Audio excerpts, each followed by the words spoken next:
So we're at the National Ploughing Championship in Laois.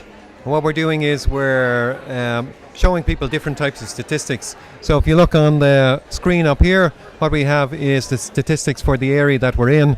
We're able to tell the number of farms, the areas farmed, give farmers information from the Census of Agriculture.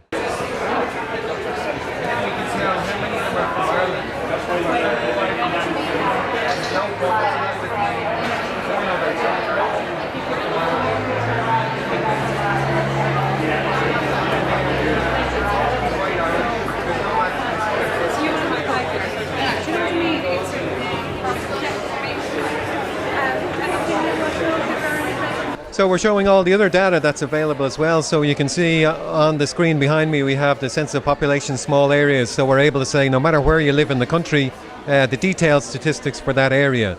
And then if anybody from the public has a question on any different types of statistics, we just show them where they can find them on the website and what's available to them.